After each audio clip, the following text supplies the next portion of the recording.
Shalom, selamat malam Bapak Ibu Saudara yang dikasihi oleh Tuhan Yesus Kristus. Puji syukur bahwa pada malam hari ini kita boleh memasuki seri doa 10 malam hari yang ke-9. Semua karena kasih dan kemurahan Tuhan. Pada malam hari ini kita akan kembali merenungkan firman Tuhan dari Kisah Para Rasul pasal yang kedua, ayatnya yang ke-14 sampai ayatnya yang ke-40.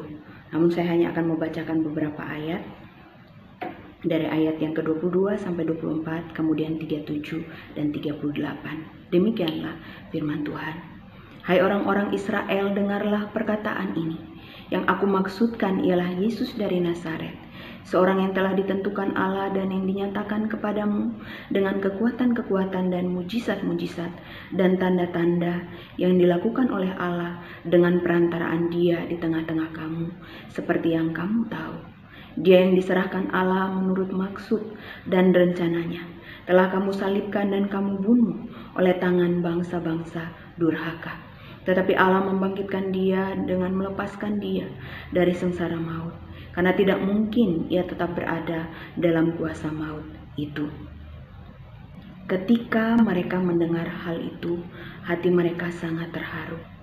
Lalu mereka bertanya kepada Petrus dan rasul-rasul yang lain, "Apakah yang harus kami perbuat, saudara-saudara?"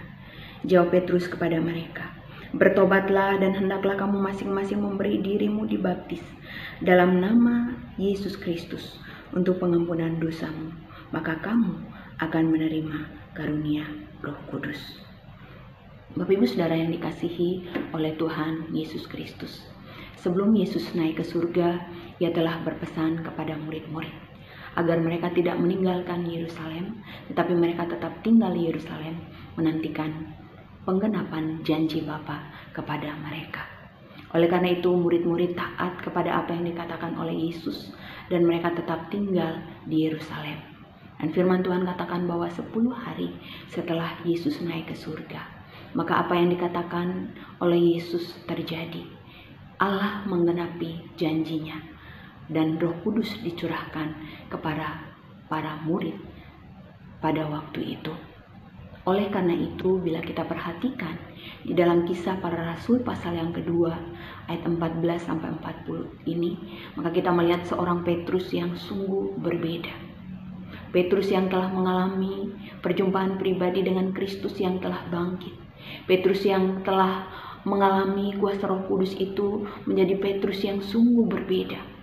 Petrus yang tadinya takut mengakui kebenaran dan menyatakan kebenaran, sungguh mengalami perubahan yang luar biasa, sehingga ia menjadi Petrus yang berani mengakui kebenaran dan berani menyatakan kebenaran.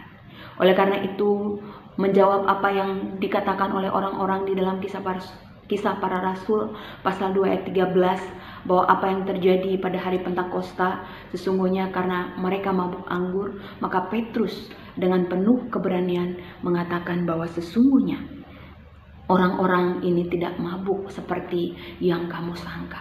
Tetapi dengan tegas dan penuh keberanian Petrus katakan bahwa apa yang terjadi yang kamu lihat sekarang ini merupakan penggenapan janji Allah, seperti yang dituliskan di dalam kitab Yoel pasal yang kedua ayat yang ke-28 sampai ayat 32.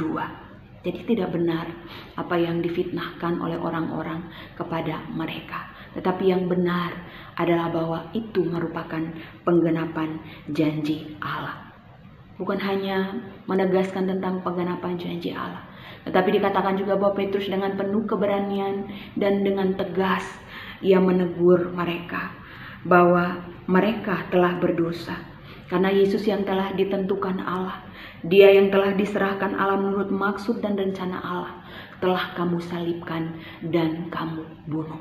Sungguh suatu teguran yang begitu keras akan dosa yang telah dibuat oleh bangsa itu. Karena mereka menolak Mesias yang dijanjikan Allah dan malah mereka menyalibkannya dan membunuhnya. Tetapi Petrus juga dengan tegas mengatakan bahwa Allah telah membangkitkan Dia. Dan tentang hal itu kami adalah saksi. Petrus dan rasul-rasul lainnya adalah saksi tentang kebangkitan Kristus. Bapak Ibu Saudara yang dikasihi oleh Tuhan Yesus Kristus. Oleh karena itu, Petrus katakan seluruh kaum Israel harus tahu dengan pasti bahwa Allah telah membuat Yesus yang kamu salibkan itu menjadi Tuhan dan Kristus. Sungguh suatu khotbah yang diakhiri dengan suatu pernyataan yang begitu penting dan begitu tegas. Petrus mau supaya semua kaum Israel tahu bahwa Yesus yang mereka salibkan itu, bahwa Yesus yang mereka bunuh itu telah dijadikan oleh Tuhan menjadi Tuhan dan Kristus. Dan firman Tuhan katakan bahwa ketika mereka mendengar hal itu, hati mereka sungguh tersentuh. Di dalam bagian firman Tuhan ini dikatakan bahwa hati mereka sangat terharu. Sehingga mereka bertanya kepada Petrus dan rasul-rasul lainnya, apakah yang harus kami lakukan, saudara-saudara? Kemudian di dalam ayat yang ke-38, Petrus dengan tegas mengatakan, bertobatlah dan hendaklah kamu masing-masing memberi dirimu dibaptis dalam nama Yesus Kristus untuk pengampunan dosamu.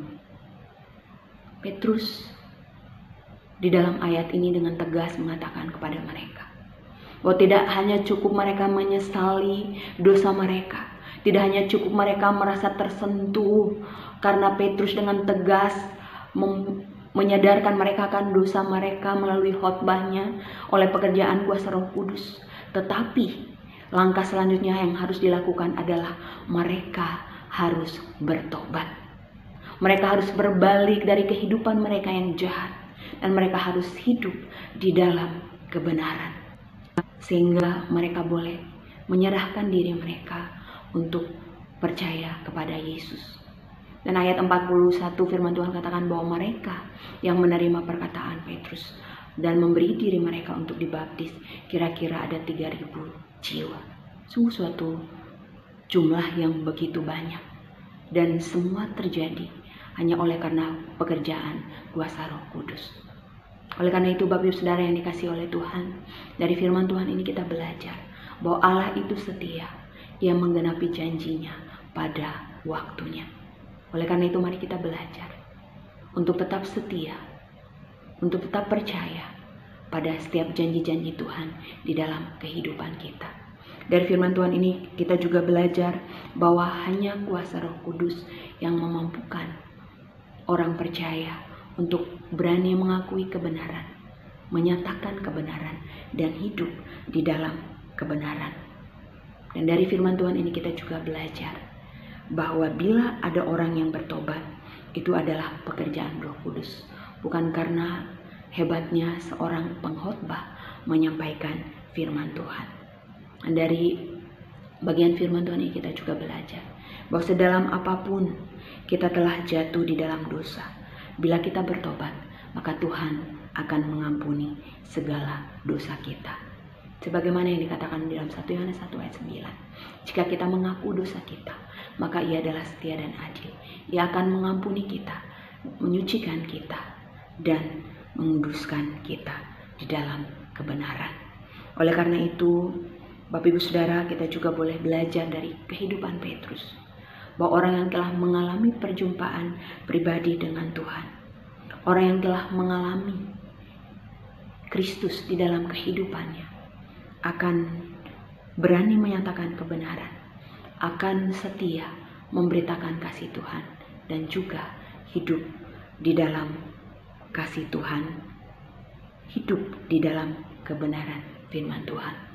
Oleh karena itu Bapak Ibu Saudara yang dikasihi Tuhan, sebagaimana Tuhan mengubahkan Petrus, sebagaimana Tuhan memakai Petrus, Tuhan juga mau memakai Bapak Ibu Saudara dan saya.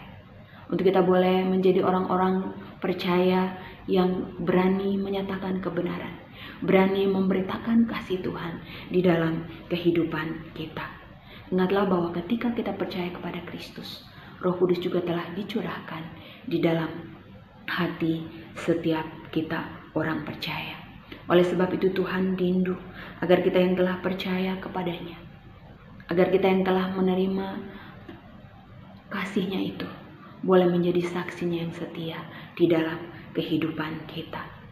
Karena itu marilah sebagai orang percaya yang telah diselamatkan oleh Tuhan, Mari kita dimanapun kita berada, kita mau memberitakan kasih Tuhan yang telah menebus kita dari dosa, yang telah menyelamatkan kita, yang telah mengubahkan hidup kita. Sehingga setiap lutut bertelut, setiap lidah mengaku bahwa Yesus Kristus adalah Tuhan dan Juru Selamat. Amin. Mari kita berdoa. Bapa, kami datang kepadamu Tuhan. Kami sungguh mengucap syukur dan terima kasih untuk firman-Mu pada malam hari ini, di mana kami boleh diingatkan kembali akan tugas kami sebagai orang-orang yang telah diselamatkan. Bagaimana kami menjadi saksi Tuhan yang setia di dalam kehidupan kami. Biarlah kami tidak takut, kami tidak gentar Tuhan untuk memberitakan kasih-Mu Tuhan, karena kuasa Roh Kudus selalu menyertai kami, selalu menolong kami, dan yang akan memberikan kami hikmat ketika kami memberitakan akan kasih-Mu. Tolonglah kami Tuhan, supaya dimanapun kami berada, kami boleh menjadi saksi-Mu yang setia, sehingga melalui kami, orang-orang yang ada di sekeliling kami yang belum percaya kepada Engkau, boleh percaya bahwa Yesus Kristus adalah Tuhan.